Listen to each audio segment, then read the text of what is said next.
Hi everybody, and welcome back into my kitchen where I've been showing you how to make some of my favorite Persian dishes. And today we're going to make a fish dish. Traditionally, this fish is actually cooked in a more like, well, a stew sort of way. I'm not going to cook it that way. I'm going to do something a little bit unconventional, but I think you find the end result is really, really delicious.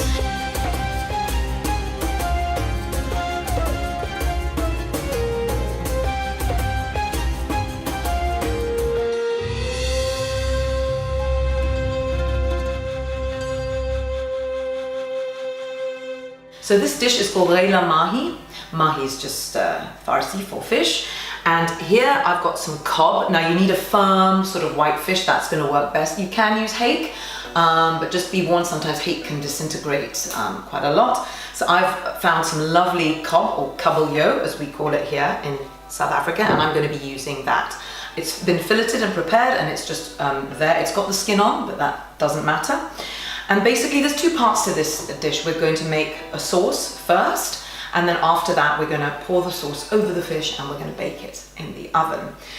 So as you can see, I've got some fresh herbs here, some onions and some spices, and I've also got a little bit of wilted spinach. I've got equal parts of coriander and parsley here. Don't worry if you've got the stalks on the coriander, it really doesn't matter.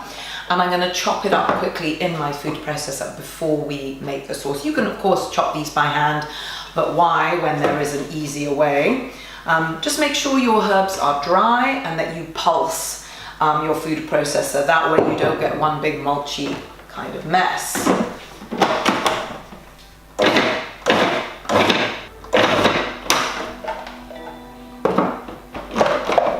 Once your herbs are all nice and finely chopped, just pop them in a bowl so that they're ready to go into the sauce. Now if you want all the ingredient measures, all the amounts, this recipe is on my blog, aliasvibrantlife.com, so you can get all the information you need there.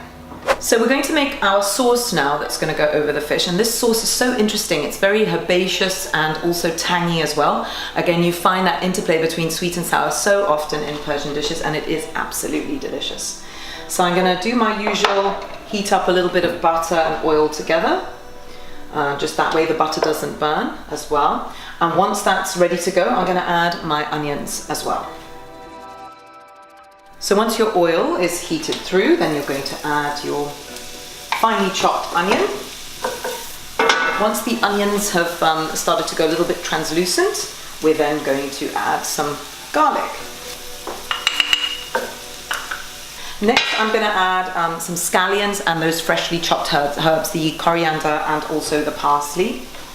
And what I want to happen here is I do want the herbs to caramelize just a little bit. So I'm going to turn my heat up and just give these herbs and the scallions a good blast. And there's a lovely aroma coming through. It's really, really so wonderful. It's very unusual to have that fresh, toasty herb scent. I'm going to add my wilted spinach into the mix.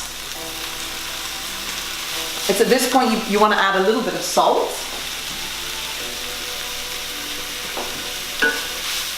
And then once you've mixed all of that through, I'm going to add my pomegranate molasses. Now actually traditionally in this dish you've used tamarind paste, which you would have rehydrated, so you've got like a sort of a thick tamarind sludge. But what that's basically adding is again that sour kind of element, and I actually find that the pomegranate molasses works so much nicer. And after all my cooking classes you are going to be making pomegranate molasses, so you might as well use it up if you're making it.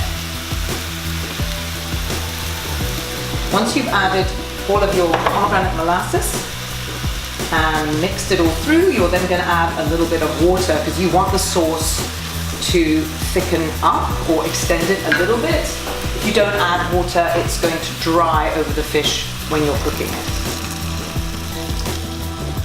So before we put our fish in the oven, you want to make sure that it's at the right temperature. So we're looking at about 180. And make sure that the shelf is in the middle of the oven. So my sauce is ready now, and I'm going to dress the fish with it.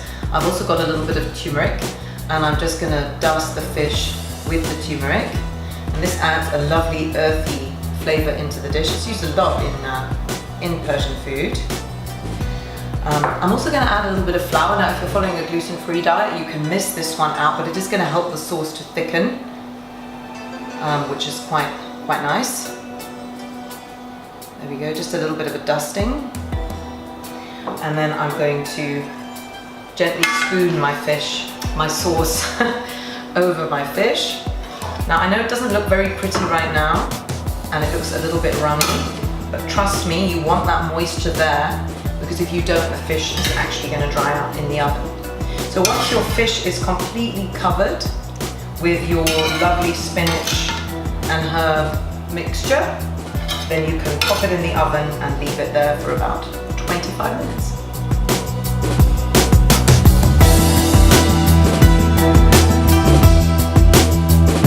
So my fish dish has come out of the oven, and I'm sure you'll agree it doesn't necessarily look like the prettiest fish dish that you've ever seen, but the complex flavors in this fish dish are exquisite, I can promise you that. And I would serve it with some nice fluffy white rice, a nice crunchy green salad, and a yogurt side dish of some kind. You can check back on my channel and also on my blog. I've got a few there. There's a beetroot one and a spinach one. I'm just going to try a little bit before I put any on the plate, and I can see the fish is really nicely cooked. It's got a gorgeous little yellow tinge to it, golden color. I'm going to grab a bit of the spinach. My mouth is actually salivating as I am looking at it.